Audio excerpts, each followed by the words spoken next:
សួស្តីបងប្អូននេះជាផ្លូវទៅបងប្អូនស្ទះតាំងពីដើមទីទៅហើយយើងទៅរកទូកជីសិនបងប្អូននេះគឺជាសកម្មភាពជីពីក្បាលវីដេអូទៅបងប្អូនមើលថ្ងៃនេះគឺថ្ងៃបុណ្យអុំទូកថ្ងៃទី2បងប្អូនហើយមើល Nesbo ភ្ញៀវទេសចរនឹងអ្នកធ្វើដំណើរច្រើនតែបងប្អូនណាធ្លាប់ទៅដឹងច្បាស់ហើយនៅនេះគឺស្បូភ្ញៀវទេសចរទៅជារៀងរាល់ថ្ងៃគ្រាន់ថានៅនេះខ្លាចជាងរដងដោយសារបាក់ថ្ងៃបុណ្យអុំទូកចឹងបងប្អូនអញ្ចឹងតែថាអត់ដែលបានទៅអាចទស្សនាវីដេអូនេះបានបងប្អូនទឹកនេះ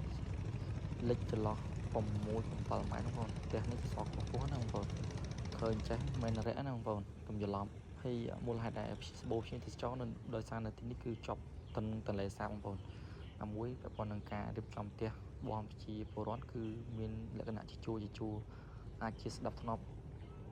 វាបង្កើតជាទេសភាពមួយដ៏ស្រស់ស្អាតបងប្អូនបូកសំនឹងជាប់ដៃទន្លេអាចទៅមើលថ្ងៃលិច